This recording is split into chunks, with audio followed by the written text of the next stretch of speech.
events. So thank you for doing this for me on an unusual day, and thank you to all of those who turned up despite the traffic and the lack of taxis and the general sense of anxiety. I also have something of an intellectual debt to Manthan. A talk by Mukul Kesavan on sports and nationalism that I viewed on YouTube helped shape some of my ideas better. I had already spent about half a decade on the book by then, but one of the advantages of taking a very long time to write a book, I took about 8.5 years, is that you can stop and pause and learn from good articulations of ideas. But thank you, Manthan, for creating this sort of repository of ideas, thought that writers like me can dip into and learn from. It's especially useful for people like me who are independents, not affiliated to institutions, so therefore always paywalled. It's a wonderful gift that you have created for the public. With that, I move to my talk for the evening. It's about my book. I wanted to give you a taster of the book and introduce you to the central idea animating the project, which is, this very ambitious claim that runs through the middle of the cover. If you can read it, it says a women's history of India through the lens of sport. So I just request you to, so I begin in the 1940s, I'll request you to change the slide. So I begin in the 1940s with the story of Mary D'Souza. Mary was part of the first Indian team that sent women to the Olympics in the 1952 Helsinki Games. She was a double international, so that's why I chose this picture of her with a hockey stick. She ran track for India and she played hockey through the 50s and 60s. This is the Indian team marching at the opening ceremony of the Helsinki 1952 Games. If you focus on the photograph, towards the center of the photo you will see 3 or 4 people dressed in clothes that look like a salwar kurta and something like a jawahar jacket. So those are the 4 women in the outfit that was created for them, and that that INTIA is not it's not a typo. That is apparently how the Finns spell India. Can we move to the next slide, please? So this is you can see there's Mary in the middle. To her right is Dolly Nazir. To her left is Nilima Ghosh. Dolly was a swimmer. Mary and Nilima both ran track. And the 4th Indian woman at the 1952 Helsinki Games is Arati Saha. The quizzers in the audience may know that she remains the youngest Indian ever at the Olympics. She was 11 years and some months, and also the first Indian woman to swim across the English Channel. For some reason I couldn't find a picture of her, all 4 of them together, but that's Arati. But my focus is only on athletes. I chose running because it is the most minimal sport. You don't need any equipment. Until about 5 years ago, the Athletics Federation of India did not even mandate shoes for the track. That has changed now, but it is the most minimal sport. You don't, of course, to do well at it, like in anything else, you need training, but you don't really need training. So I thought I would look at the most minimal sport, and I would try to tell a story of India, independent India, through the lives of athletes. So I travel from the 1940s to the current moment through the lives of 8 athletes, actually 9 athletes, 8 athletes and 1 running school, but I focus on one particular character there. But why do I say a women's history of India through the lens of sport? Why this lens of sport? Because sports gives women the legitimacy to cross the threshold between the private sphere and the public sphere. Women's citizenship in India is perfectly legitimate in the private sphere. In our roles as mothers and wives, we are revered. But the moment you step outside the home, our status as equal citizens is a lot less certain. We know this instinctively. I call this the Lakshmanrekha of citizenship. And my argument is that sports gives you the legitimacy, gives women the legitimacy to cross this Lakshmanrekha of citizenship, because it is seen as performing for the nation. It is seen as inherently nationalistic. These are animated, so if you just click on them, they will show up. Yeah, so this is a 3-tiered argument. The first tier of the argument, and those of you who are familiar with the Mukul Kesavan talk would already know this. He made this point very, very succinctly. There is an inextricable association between sports and nationalism. The high noon of nationalism is the turn of the 20th century, and that is also the time when organized sport comes into being. So 1914 is World War I, but before that we have, if you just 1896 is the first edition of the modern Olympics. 1904 is FIFA, the Football Association, is set up. 1912 or 13 is when the International Tennis Association sets up its rules. A little bit before that, in the 1870s, the first international test match is played between England and Australia. So as momentum is gathering for World War I, we already see nation states lining up against one another on the sports field. So this is why I say there is an inextricable link between sports and anyway sports is played on the basis of the flag largely. It is very, very, very unusual when people play as independents. The other twin of sport and nationalism, born at the same time at the turn of the 20th century, is cinema. So again, quizzers may know 1895 is the premiere of the Lumiere brothers' arrival of a train in Paris. I am not going to say much on cinema in this talk, although that is one of the things I do. I write on film. I am a national award winning film critic, but for the purpose of this talk, I just want to say that to my mind, both sport and cinema are huge platforms for nationalism, which is why the sport film also is a very, very big way to tell the story of nationalism. We see a lot of the sports film in Hindi cinema, also in other cinema, but especially in Hindi cinema in the last 20 odd years, so beginning with Lagan. Next slide. So this is the first tier of my argument, which is that there is an inextricable link between sport and nationalism. The second tier is that men go to war, so men perform nationalism, but women largely don't go to war. Even today, when we see these headlines about combat roles opening up, it is a very, very tiny niche of any of the armed forces. Those of you who have followed the suffragist movement, you would know this, but just in case, it is a movement lobbying for women to get the vote.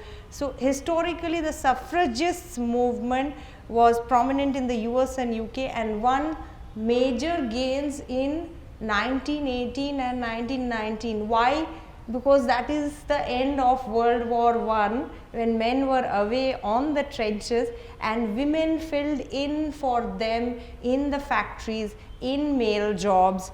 There are lots of very nice posters on the US Library of Congress website, but I thought this one was particularly interesting for the subtext. So this is as you can make out, it's a call for stenographers, but look at the background and look at the woman in the foreground. So she's sort of standing in, obviously the subtext is so clear, for the man who is on the battlefield, in the trenches. And so the vote was given to women as a reward, or they had earned it because they had performed nationalism. So how do you perform nationalism when there is no war? So my argument is sport, but before that I just wanted to say that the third tier of the argument is that there is this Lakshmanrekha of citizenship. I've already gone into this with you. So I'm not going to repeat it, except to say that this is one of the best known women leaders of the Indian National Congress, and she had this thing to say in this is from Geraldine Forbes' book Women of Modern India. It's also an argument that Professor Nirja Gopal Jayal makes very succinctly in her fantastic book on citizenship called Citizenship and Its Discontents, basically making the argument that politically the vote makes us all equal citizens, but by us, here I don't mean only women. Nirja's argument is that politically the vote makes us all equal, but in financial terms, in social terms, in psychological terms, in economic terms, it is not so easy. Equality is not so easy. We ask for the vote not that we might interfere with you in your official functions, your civic duties, your public place and power, but rather that we might lay the foundation of national character in the souls of the children that we hold upon our laps and instill into them the ideals of national life. So very clear distinction between the public sphere of rights and the private sphere of duties. Obviously, as wives and mothers, she actually spells it out in her in this quote. So thanks. So that is the three-tiered argument, that nationalism and sport are inextricably related. Women overwhelmingly do not go to war. So how, point number 3, how do they cross this Lakshmanrekha? My answer, my thought is sport, but even sport has not been a uniformly easy ground for them. So this is the founder of the modern Olympics, Pierre de Coubertin, and many of you may know the story of Stamata Revithi. If you don't know it, I mean, I don't know if this is her real name or some sort of apocryphal name that is given to her. Lots of blogs on the internet, so very little officially referenced, verified information, but lots of blogs, including one Journal of Olympic History, which says that this was a woman who ran the marathon in 1896, the first edition. She had the presence of mind to get officials to sign off on her start time and her finish time, but women were not allowed to participate, so the Olympic Committee refused to acknowledge her.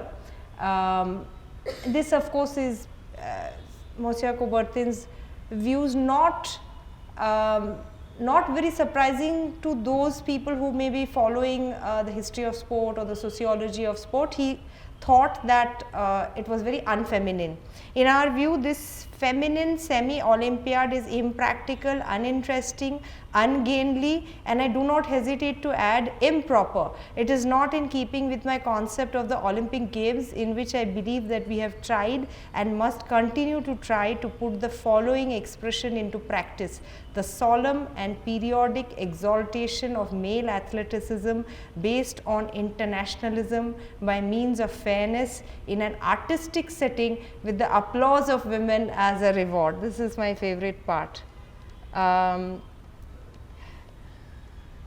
This is again for those people who are runners or who are into the sociology of sport or the history of sport. Very famous photograph, so famous that it is now on Creative Commons. You don't have to pay for it, my publisher didn't have to pay for it. This is Catherine Switzer running the Boston Marathon in the 1960s, and this is an official actually pushing her off the track.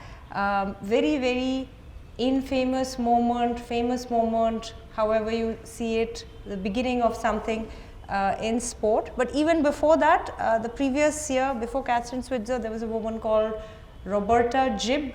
Americans often call Robert or Roberta Bobby. So she had signed up for the Boston Marathon as Bobby Gibb, and nobody had realized that this was a woman. So women were not allowed to participate in sport, so it's not been easy in sport either. So yeah, this is a couple of things that Mary said when I interviewed her. I spent about a week with her in Bandra in her old home, which is where she lived for many years before. Now she stays with her daughter in Atlanta. She stays in one of these old fishermen's villages off Carter Road.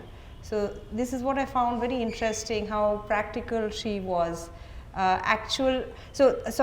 This is what Mary said, but this is what the Olympic spirit is about, to see what excellence is. If it were about winning, there would be only 3 or 4 countries: America, Russia, Germany and Britain. She had said that in response to, I had mentioned this columnist called Leon. He had 2 columns in the Times of India, and he was very acerbic, and I mostly found that Mary was, level-headed and sensible enough to largely agree with him.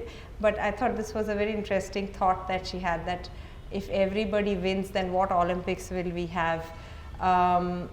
She came last in both her heats, but Mary said that she took solace from the fact that her timing was not worse than her timing in India. So the next 1970, Kamaljeet Sandhu becomes the first Indian woman to win an individual gold outside India at the 1970 Asian Games in Bangkok.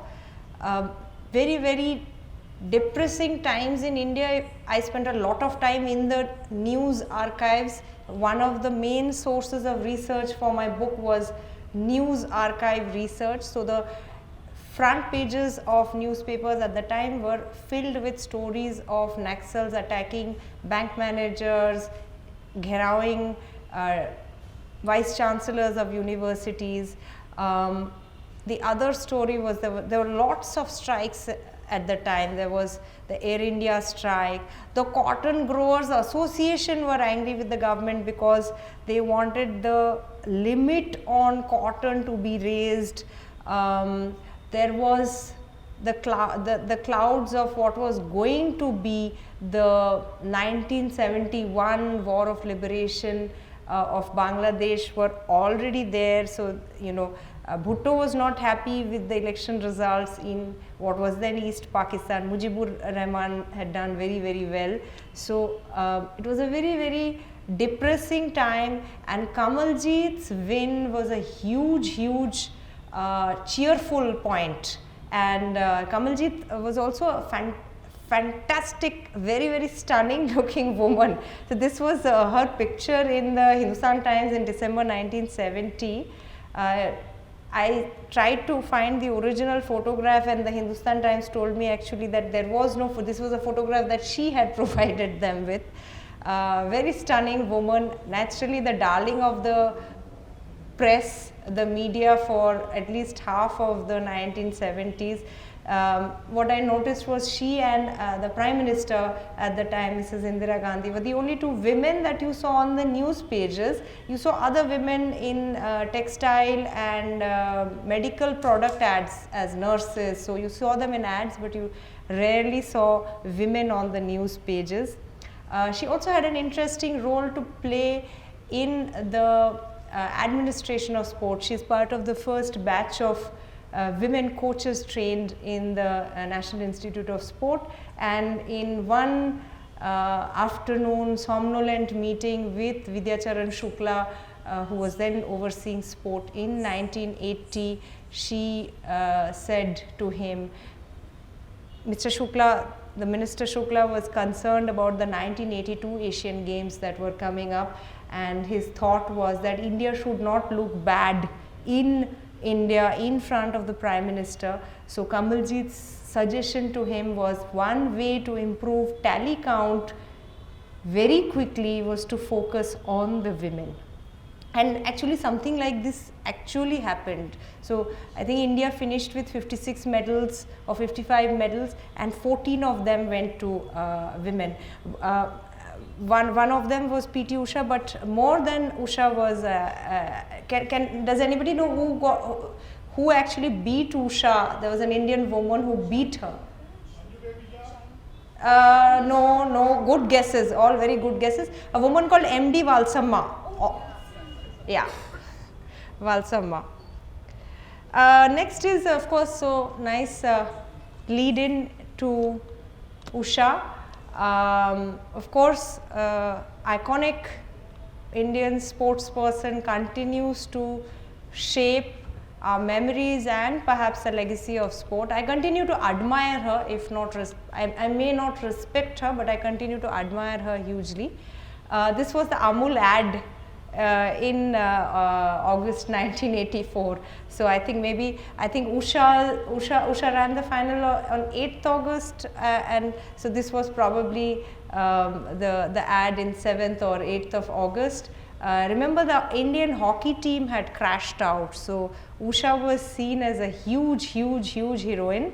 She was a fantastic sports person, of course, no doubt about that, but one of my theses in the book is that one of the reasons Usha has this outsized legacy is because of color television being permitted to be sold in India. This was a decision that was made in 1982, and by 1984 there was 100,000 color TV sets supposedly, and I think the viewing of sport does a lot for aspirations. So I think that had as much to do, well, okay, let me not say as much, but quite a lot to do with the making of the legacy of Usha.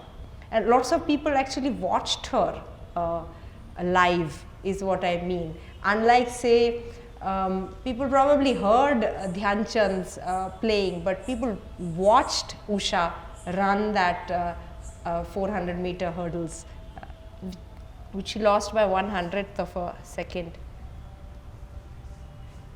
Right. So again continuing from that, my argument is that we don't see the results of aspiring to be Usha immediately, but from about roughly 20 years later we see the beginning of Indian sportswomen beginning to do really well. So 2000, I would say, is Karnam Malleshwari at the Sydney Olympics getting a medal for weightlifting, and thereafter there have been so much. There's been Sania Mirza, there's been this explosion in badminton, wrestling India does really well.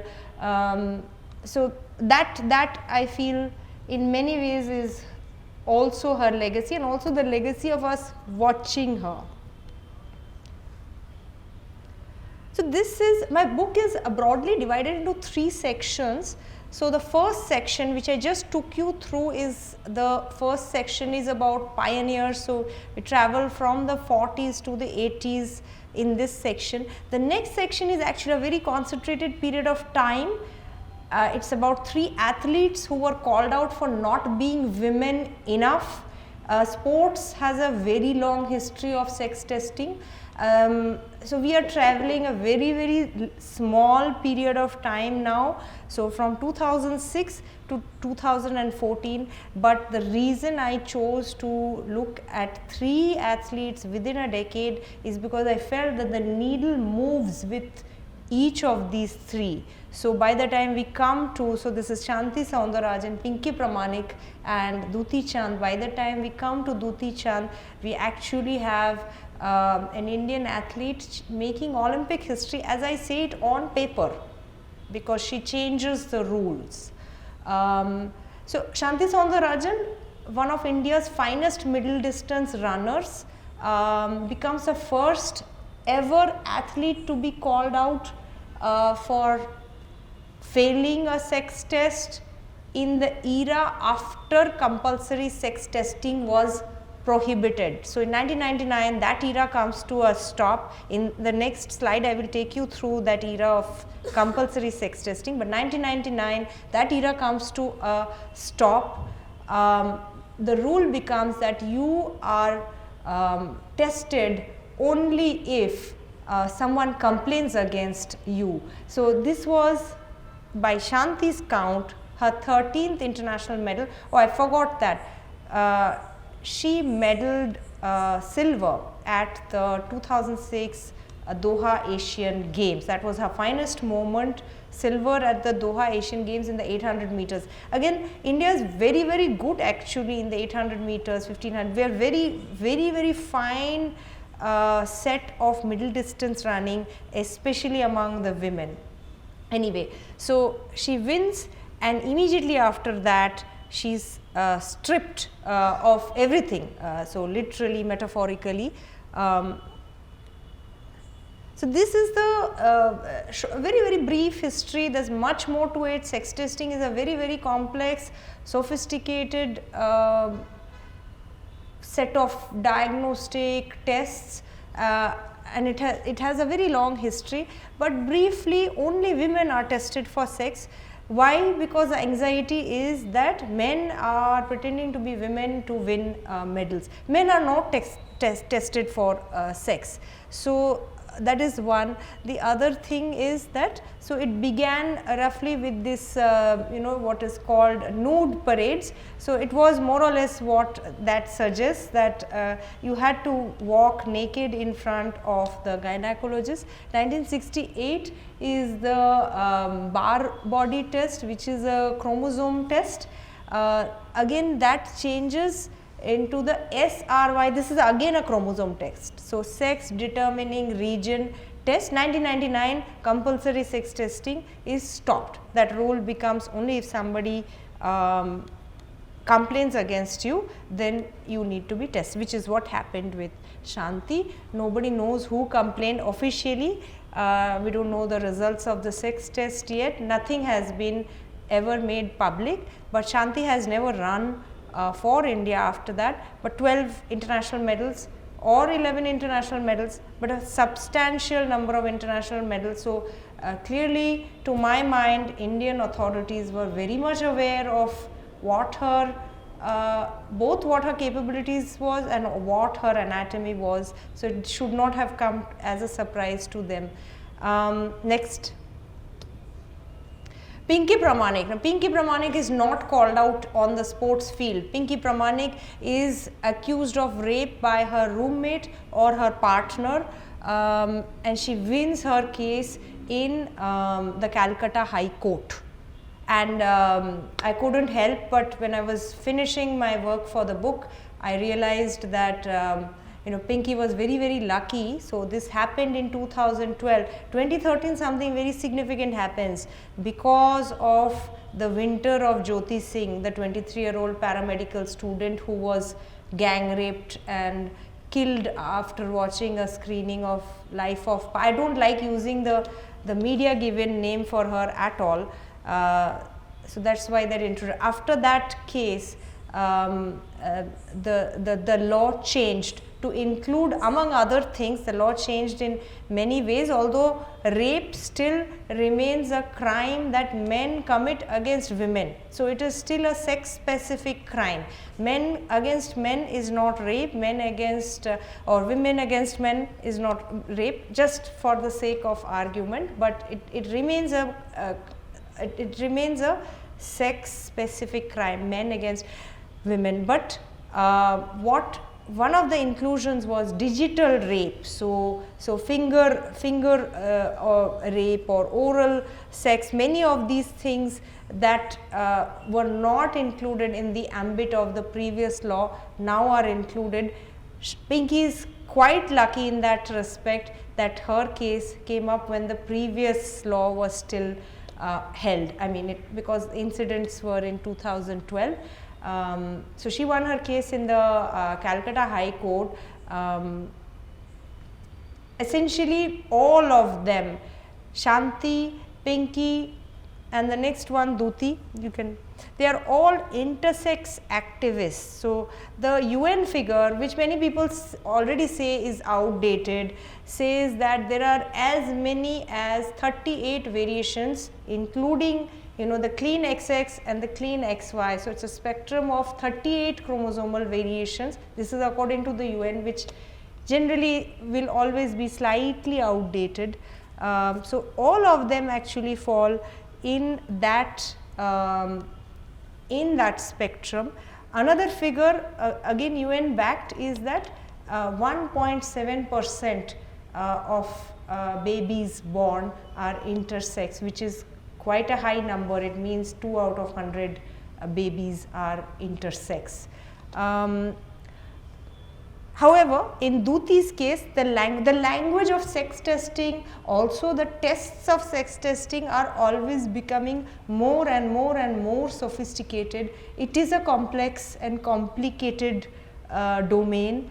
This is the part of the book that I worked the hardest on. I hope I have been able to do justice to it, but I say this to mean that in Duti's case, she was called out for having high levels of testosterone, higher levels of testosterone than permitted. So, there was no mention of her failing sex tests per se, although the media said that. Is it a man or woman? The usual, the English language media simplified it. I have a lot in my book on the Times of India. Of course, they also batted for Duti when the government of India decided to support her and take this case to the Court of Arbitration in Sport, which is the Supreme Court of Sport in Lausanne. So that's the difference. That is what I wanted to say, that this is how the needle has moved thanks to activism. So Shanti dumped like a defective toy. Pinky wins her case in the Calcutta High Court because of activists and researchers like Payashni Mitra, who is the one who lobbies the government. Also another American researcher, she's written this book called Testosterone, a Biography, Katrina Karkazis, and so the government of India gives permission, and Duti Chand's case goes up to the Court of Arbitration in Sport in Lausanne. It's a 160-page document. It's a beautiful judgment. It's in the public domain. I would invite all of you to take a look at it because it's a fascinating judgment. Largely what the Indian side argued, and they won on the basis of that, is that if the Olympic or the World Athletics, the body is now called World Athletics, at the time it was called International Athletics Association Federation, IAAF. So essentially what the Indian side argued was that if you do not have any ceiling on naturally occurring height, then why do you have a ceiling on naturally occurring testosterone? So in Duti's case, also important for me to mention, she was not told that your career is over like Shanti was told. She was told to take medicines to reduce the naturally occurring testosterone, and so that it falls within the permitted levels. Again, there is no ceiling on testosterone levels for men, only for women, and so this was the government of India's or the Indian side's argument, not the government of India only.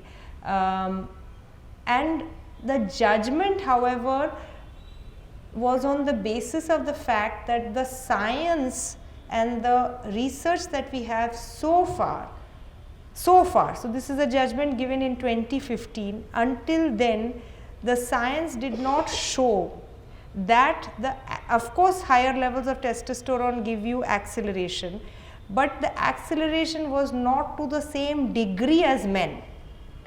So if the science today may show that. So Castor Semenya, for instance, has not won like Duti Chand won. Also important to remember, Castor is a middle distance runner, Duti is a sprinter. So we are talking about different bursts of speed here. But I want you to, having discussed these three athletes, I want to share one clip with you from the Olympic channel. In fact, I should actually say here that Herman Ratjen had a very troubled life and was actually very, very relieved when he was discovered on a train to be a man, because he had been brought up as a girl because his parents believed when he was born that he was a girl. So I don't see Herman Ratjen as a cheat, had a difficult life. But what is interesting to me is the way nation states manipulate and use what today we know them to be chromosomal ambiguities, but it was definitely a manipulation of in this case they say gender ambiguity. I don't like that term because it is, gender is really more of a social thing, but chromosomal ambiguities. So nation states are known to do this to serve their purposes. And earlier I had said that both sports and cinema are great platforms for nationalism. So the footage that you saw of the Olympics was most likely Leni Riefenstahl, who was filming the 1936 Berlin Games. So very, very famous filmmaker, very gifted, considered to be very good, but also absolute propaganda. The final section of the book. So this was the second section of the book. The final section of the book is about the long distance running economy, the neoliberal marathon ecosystem, which comes about post liberalization. I will go into the neoliberal marathon ecosystem a little 2 minutes later, but this section is about, I tell the story of Lalita Babar, fantastic, one of the best steeplechasers in the world, the first Indian woman to qualify for an Olympic track and field final after Usha in 1984. So in medical terms, often people will say a generation is something between 25 to 30 to 32 years. So Lalita literally is the woman who arrived after 32, after a generation. So I tell the story of Lalita. So Lalita is the opposite of most elite track athletes. She moves from long distance running. So she was a cross country runner. She's one of the best marathoners in India. She won the Mumbai marathon among Indians. So they have a different category. They have Indian participants and non-Indian. So she won the Mumbai marathon among Indians 3 years in a row. And then from the road she shifted to the track, to steeplechase, which in 2016 was the first time the Olympics had women's steeplechase. In a way similar to Usha, the 400-meter hurdles in 1984 was the first time it was held for women in the Olympics. Remember, I said that sport is also quite hostile to women, and so every Olympics actually you will find several events that have been happening for men being opened up to women. So both Usha and Lalita made strategic choices to move to a new event, because when you move to a new event, the timings, etc., are still not set. People still don't know the precision of, this also, the steeplechase is also a hurdling and jumping race. It's quite a crazy race, very fun to watch. So 4 hurdles and this enormous water jump after that. And she's very good at it because she's very tall, great stride length. The next story I say in this section is about, so this is the school, this is a long distance running school in Sagroli village in Nanded, in the Marathwada drought prone area of Maharashtra. So this was set up after the success of, so it is a product of the Mumbai Marathon, the marathon ecosystem as I call it, in 2005, so that students from this school, the Sanskriti Samvardhan Mandal in Sagroli village, so older teenagers can benefit from the huge cash prizes that marathons have, not just the Mumbai Marathon. The Mumbai Marathon actually gives you cash prizes up to 10th place. So, and very, very handsome cash prizes. So, I tell this story. I take this neoliberal marathon ecosystem, this concept from the Marxist geographer David Harvey, and David Harvey noted that these big city marathons, the ones that are now the absolute pilgrimage sites for serious long distance runners, so New York, London, Tokyo, they all started in the late 1970s as the welfare state was withering. In fact, the New York Marathon moved out of Central Park where it was held and became a road race in 1976, which is the year the New York municipality goes bankrupt. So, Harvey has this beautiful phrase for marathons. He says it is a showcase for gleaming bodies in gleaming cities, which I just love that image that he conjures up in that sentence. And the other thing that he points to is also very, very clever. Most of the big city marathons, if you note, even Mumbai, now of course the Tatas have just taken over 3-4 years ago. Most of the big city marathons, the title sponsors are big financial institutions. So Standard Chartered used to be the Mumbai Marathon sponsor, and this is across the world. In the marathon capitals of the world, you'll see this. I use neoliberal in this context very descriptively. I do see, based on, I did a lot of reporting, I did 2 chapters of my book on rural Maharashtra, which has a serious subculture of long distance running. It does offer cash incentives, it does offer a ladder of mobility in an economy of largely jobless growth. So, it does offer that ladder of mobility more than higher education degrees seem to offer, because there are a lot of them in Sagroli, in this school that I went to, a lot of the girls go on to, after doing well in marathons, placing 5th, 6th, go on to get these grade 4 levels jobs in the forestry, in the police, in the municipality, so government jobs, which make them assets in the community. Assets. I just noticed that this very interesting thing that a PT teacher in Sagroli's school had told me was that many parents of girls are now coming to him and asking that can you enroll our daughters, how can they make it into this program, because it's only for 50 or 60 students, and he had said feed your daughters as much as you feed your sons.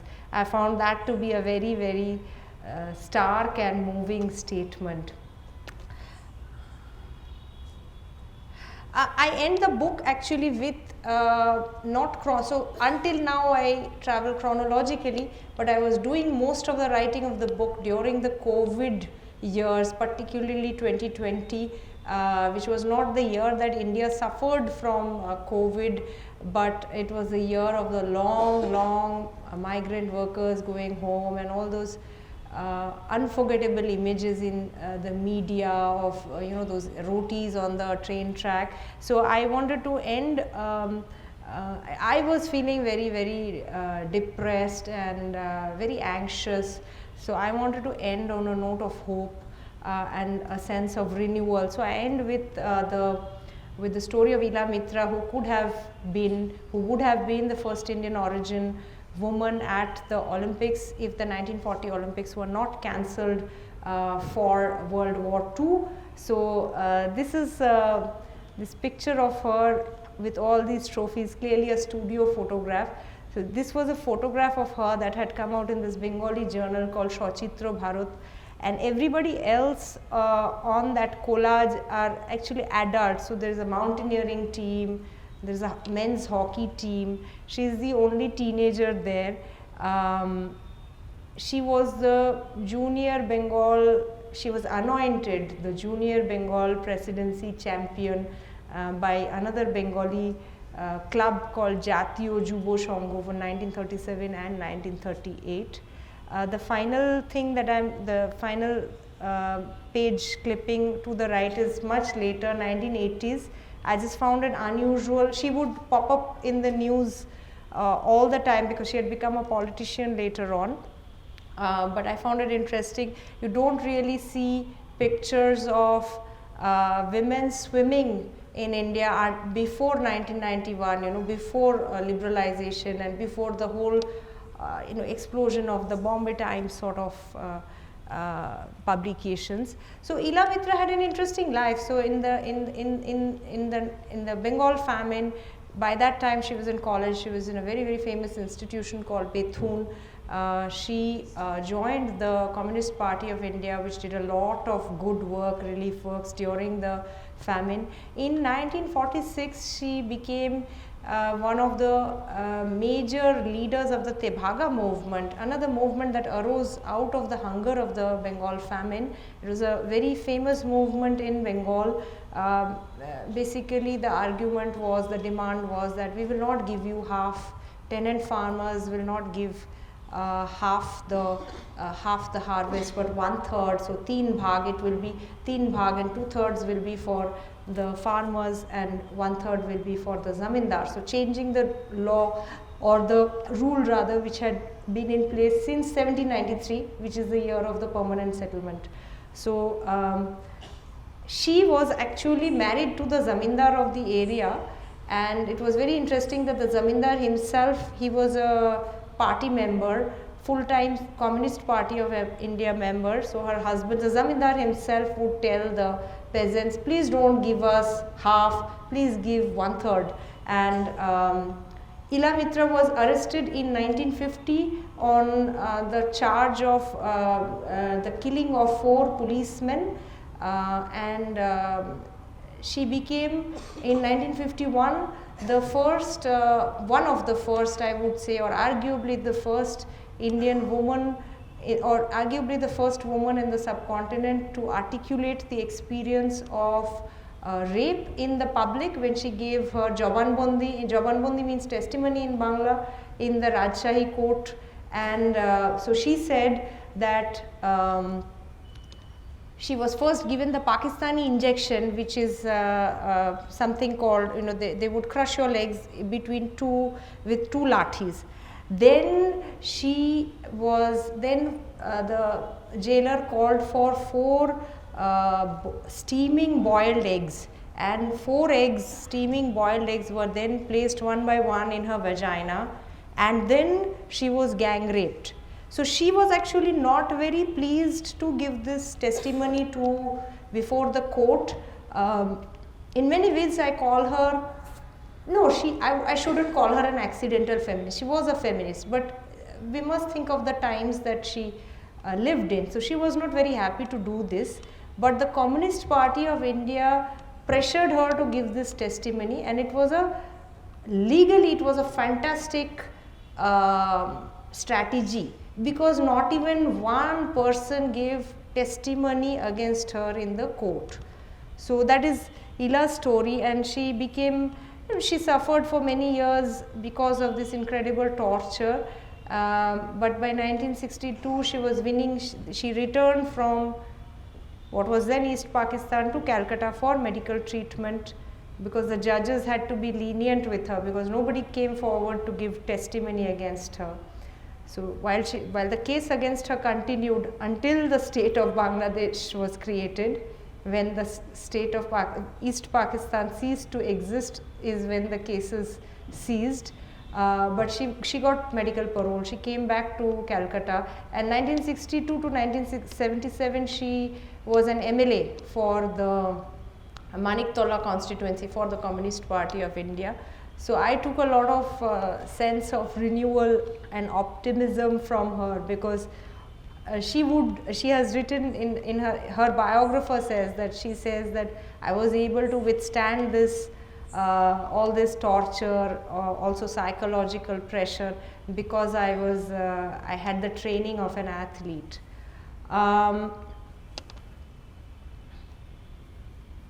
Yeah, just an interesting picture that you can see the West Bengal Chief Minister. So there in 1991 she had some CPM goons had hit her on the head with a lathi. So that's Mamata Banerjee, and so clearly she crossed party lines, country lines. That's Ila Mitro. So she crossed them with ease. She always remained her own person. So she went to see Mamata when she suffered this head injury.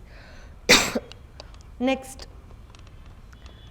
So tying all this together is my experiences as a hobby runner. I don't consider myself to be anywhere in the league of any of the women mentioned previously, but I see myself as a hobby runner, part of this aspirational neoliberal marathon ecosystem, and I call it I noticed when I was preparing for these talks that this is also one of the motifs of the Forrest Gump movie, and Forrest was also a runner.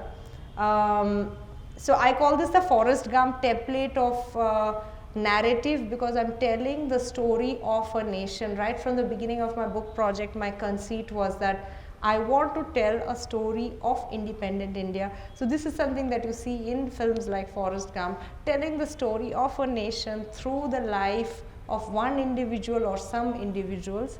So that is what I call my narrative technique. I've spoken very little about cinema, but I find it interesting. Popular cinema seems to be able to articulate what I took 100,000 words to articulate in a book better. You see this motif of wearing the nation repeatedly in popular cinema. So this is the Hindi film star Taapsee Pannu wrapping the tricolor. She has done numerous films as sports heroine. The next one is the actor who is playing Saina Nehwal, again wrapping the tricolor.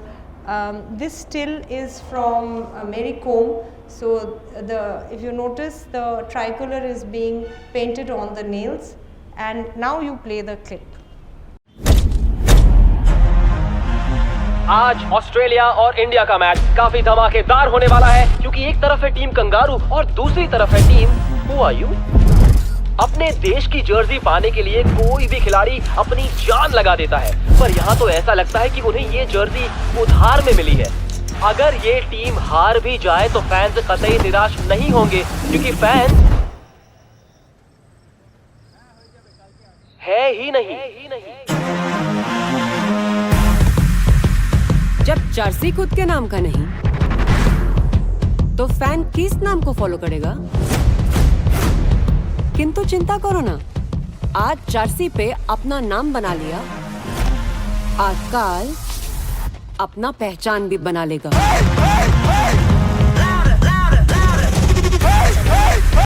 So even if you don't understand Hindi, I think that it was pretty obvious what was happening. This repeated reference to wearing your name, wearing the nation, wearing motifs of the nation. How are we doing for time? All right. Yeah. So just when towards the end of it, I just wanted to say that if anybody was interested in how I funded this decade-long thing, you'll have to click. So I got a number of, just click all of them. I got a number of grants that sustained me. Uh, yeah, so one is the International Women's Media Foundation, which gave me some reporting money. I got a personal grant from the whistleblower, the medical whistleblower, Dinesh Thakur. So those of you who follow the news on medical scandals know that he is the person who blew the whistle on what was happening in Ranbaxy. Yeah, it's Manoj, no, right? Manoj saying it. Then the New India Foundation Fellowship, that is the most generous one I got. And yeah, so the person who has funded it the most is Sohini Chattopadhyay, who funded it, self-funded it for years and years and years. So all of these grants, if you see, they all come in towards the end of the project, so 2 years ago. So that's the funding. And yeah, I think, do we have anything else? No. Just wrapping up. Yeah, just.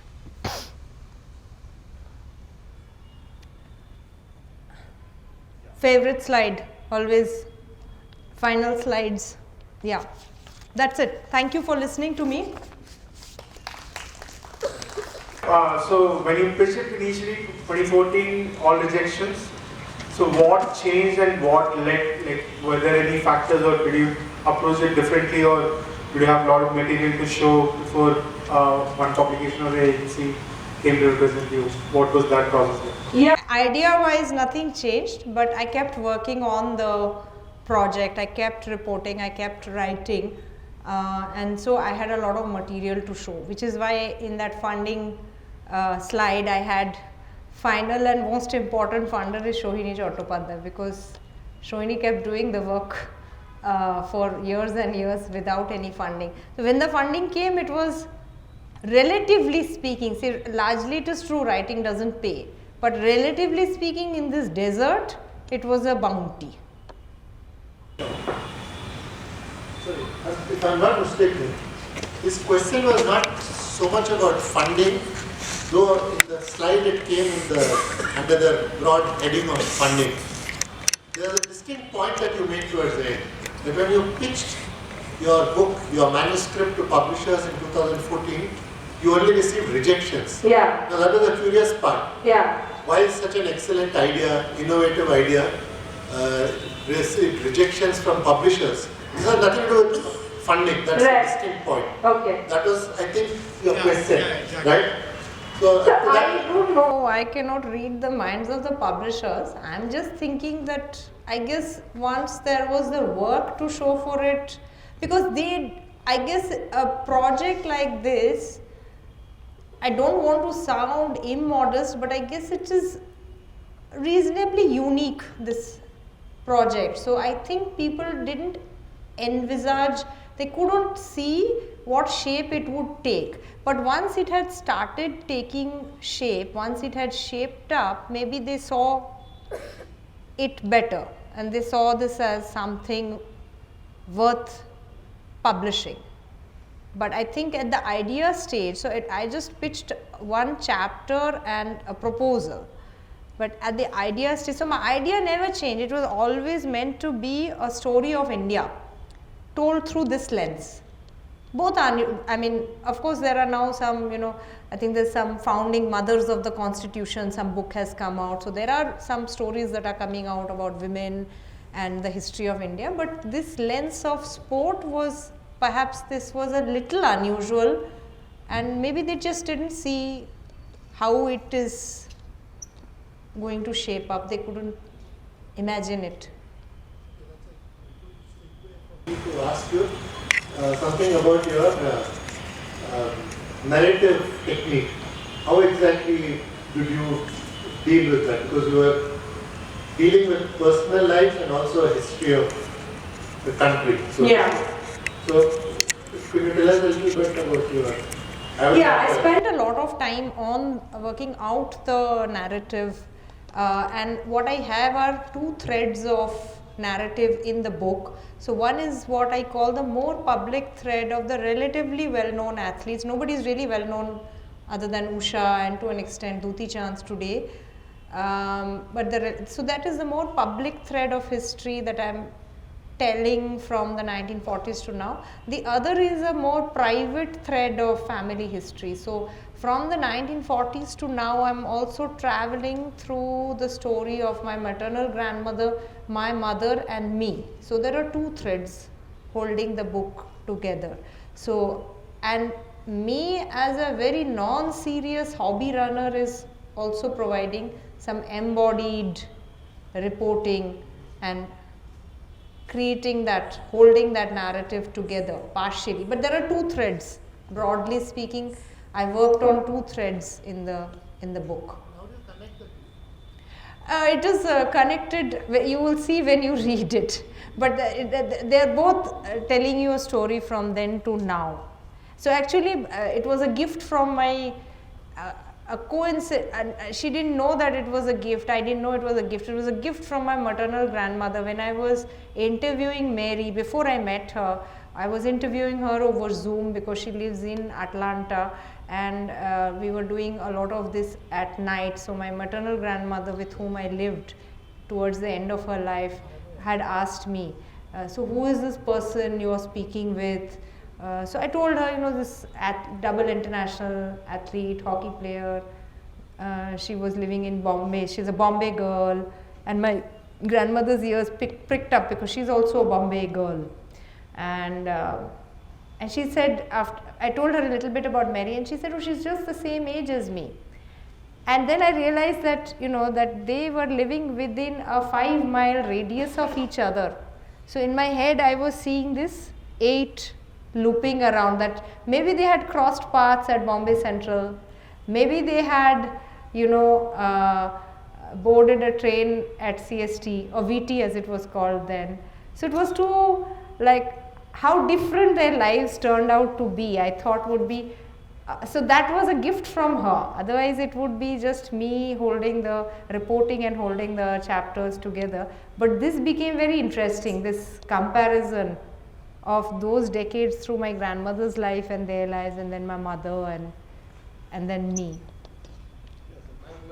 Regarding you had mentioned about this sex determination test being done on women alone, and men are not subjected to it.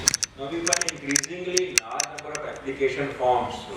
Under the column gender, you have male, female, and other. So now there is a provision for this so-called other also. Now, in the light of the examples that you had given, what is the general view among the sports women, whether these tests should be conducted in the interest of equity and fairness or not? Because, with my limited knowledge of biology, androgens, including testosterone, is basically anabolic thing. It is for improving the protein content, and generally men have relatively more. Women have relatively more of estrogen. So, and we know we have this anti-tube testing for men also. If they are taking anabolic steroid, they are also disqualified. So I would like to know from you whether there should be in future a third category of sports persons in other, or whether they should be allowed to be participating under the broad women, or whether it is fair to the other women athletes who have got the normal levels of X hormone, X gene, and normal levels of so-called estrogens. So that's actually two questions, right? You are saying, should there be a third gender, and the other thing you are saying is it fair, right? So, so far the Olympics committee and World Athletics, and they have been very clear. The trans athletes, there is now a lot of talk about trans athletes, and the Olympic committee has said trans athletes can compete. But what it means is that you must get sex reassignment surgery. So the Olympic committee is saying you have to be anatomically clean. You have to be so you can be a trans man, you can be a woman who has had sex reassignment surgery, become a man. You are allowed to you are permitted to compete as a man. But anatomically you should be clean, man or woman. But you are a trans athlete. So the way the sports is going, sports committees, yes, there is talk of trans athletes, but anatomically it is actually just male or female. So When they say that trans athletes are performing or participating, competing, you must remember that they have to have had the surgery, completed all the hormonal steps, and only then. So, coming to the second thing, there is naturally a lot of anxiety about men and women, and I have also in my talk illustrated partially how much women have struggled to compete in sport. They were not permitted. So, this anxiety is at one level understandable. So, if you asked also what do the sports women think. So, most sports women will say that these athletes have unfair advantages. But why I mentioned the government of India or India's stance in the court of arbitration in sport is because I found it a very interesting argument. Think about it, that if naturally occurring height has no ceiling, why should naturally occurring testosterone have a ceiling? Height also gives you advantage in sport. Your stride length changes. So, I don't have an answer about what I feel, but I think this is worth thinking about. Thank you. I just wanted to make one remark there. Sure. I was in the 1982 Asian Games. You were there? Yeah, and it was almost free entry to the stadium, except that one day before PT Usha ran in finals, Rajiv Gandhi made a statement, and he was actually the person who was organizing the whole thing. He made a statement saying that at least people, you should come and watch PT Usha. The next day it was a sellout and I couldn't get a ticket. I wanted to ask you how you decided to, obviously some of the choices would have been easy, but how did you decide to zero in on each of these people, and was it also a question of who you were able to speak to or access, and how much that determined the choices? Thanks, Bhavya. Bhavya is also very fine. See, some of the choices, like Usha is an obvious choice. For me, my project is essentially, in one sense, a very cruel, exclusionary sort of project. Whenever you have this sort of an ambitious, I want to tell an India story, some conceit like it is necessarily exclusionary by nature. So, I know that I left out some fantastic Kerala athletes in particular. Usha's contemporaries made mention of Valsamma, and many people then said the suggestions were all great answers actually, Shani Wilson and Anju Bobby George. So, incredible athletes. The nature of my narrative, which is that this is going to be a story of India. So, then just when you have a figure like Usha looming over the 80s or maybe 2 decades, as I said, the next set of really champion sportswomen come along post 2000. So I overlooked many of them. And actually my book has a lot about the process of finding and talking. So in that sense it is also very much a journalistic diary of how to do and search and interview. The only athlete I feel that I just found nothing about, she seemed to just completely disappear, is Nilima Ghosh, of whom I had one slide. That picture with Mary in the middle and Dolly Nazir and Nilima. So Nilima also ran track. I just found nothing on Nilima. If you go on Google and give a search for Nilima Ghosh, you will see a very, very fine photograph of her mid jump or in action by one of the major photo archives or photographic, it's either Getty or Alami or one of those. So, but somehow she seems to be just lost. I couldn't find, and I thought I had access to, I would be able to trace her because I'm based out of Calcutta. She was a Calcutta Bengali. Just found nothing on her.